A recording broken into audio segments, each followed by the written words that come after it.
Hi everyone, this is Kevin here, coming at you with my unboxing and first impressions video of the Moto G7. So let's get started.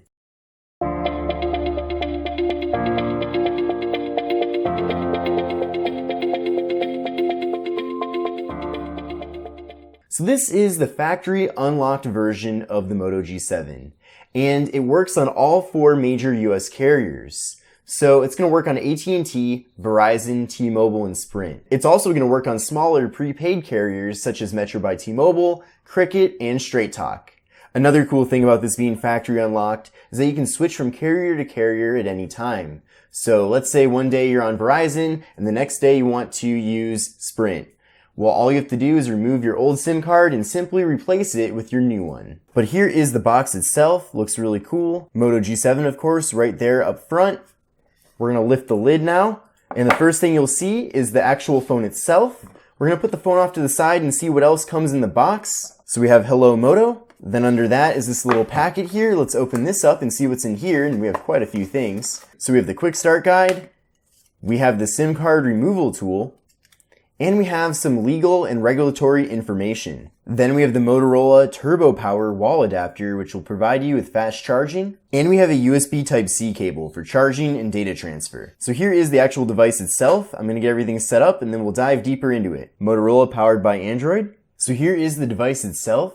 And I've got to say, from my first impressions, this feels like a flagship device, even though it's only $299. So I'm really impressed with the overall build quality. It has a 1080p display, which is great to see, with a 19:9 ratio.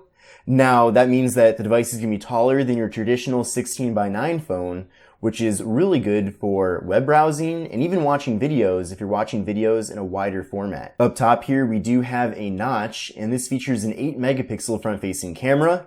Stay tuned for the full review video, as we'll be diving deep into the actual photo quality and video quality from this device. Video recording quality maxes out at 4K at 30 frames per second, which is especially impressive for a device in this price range. And the screen itself is very large, coming in at 6.2 inches. So if you're big into watching Netflix or YouTube or really any video content on the device itself, this is going to be probably the next best thing after a tablet. Now on the back side, we do have dual cameras with 12 megapixels as the main camera and 5 megapixels as the secondary camera. We also have a fingerprint sensor back here. There is no wireless charging, unfortunately, but we do have 3,000 milliamp hours of battery capacity. And as you saw before with that charging brick, we do get fast charging as well. So you're going to be able to juice this up super quick and move on with your day. Internally, we have 4 gigabytes of RAM, 64 gigabytes of internal storage with the ability to expand that with a micro SD card, and the device runs the Qualcomm Snapdragon 632 processor, which is definitely impressive. On the software side, you're going to be getting Android 9 Pie with this, which is the latest version of Android. So really, from my first impressions here, based on the actual specifications of the device, Motorola really knocked things out of the park. So as I mentioned before, up front here we have the 6.2-inch 1080p display with a notch up top. Then up top we also have the earpiece.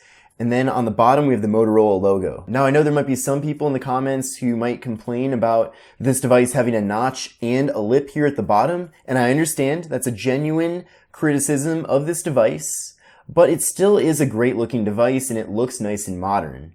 It doesn't really annoy me necessarily that we have this lip here at the bottom. It's kind of a compromise, I suppose, that you have to make with this being a $300 device. On the right side, we have the power button and the volume rockers. On the left side, we have nothing. On the top, we have the door for the micro SD card and SIM card, and we have the noise canceling microphone. Then on the bottom, we have the speaker, we have the USB Type-C port, and we have the 3.5mm headphone jack. Then on the back side, we have the camera module, of course, with the flash and the fingerprint sensor. Now this device does look really sharp. This is in the ceramic black color, and it just looks super clean and really modern. So whoever designed this within Motorola did a really great job. Another thing I like about this device is the haptic feedback. Now haptic feedback is the vibrations that you feel when pressing different buttons on the device. And this is especially present with the keyboard. And I've noticed that on some budget devices, the haptic feedback just feels kind of mushy and weird. But for this device, the haptic feedback actually feels really sharp and crisp, if that makes sense. So I'm going to type out a message. Hello, this is Kevin. And another cool thing about the keyboard here is that the typing experience is really quick. There's no lag at all, so when you type, it doesn't feel like the device is trying to catch up with you. Everything is just super fast and smooth. So that really means a lot to me because I've used devices, believe it or not, in this price range where the typing experience isn't necessarily the best. So I would say that the typing experience with the Moto G7 is really up there with the Galaxy S10 and the iPhone XS. You're going to be getting some different security options with this device. Of course, there is the fingerprint sensor as I showed you earlier in the video. And then you also have face unlock. So you can set up both of these and you can add multiple people to the fingerprint. Let's try out the fingerprint scanner right now.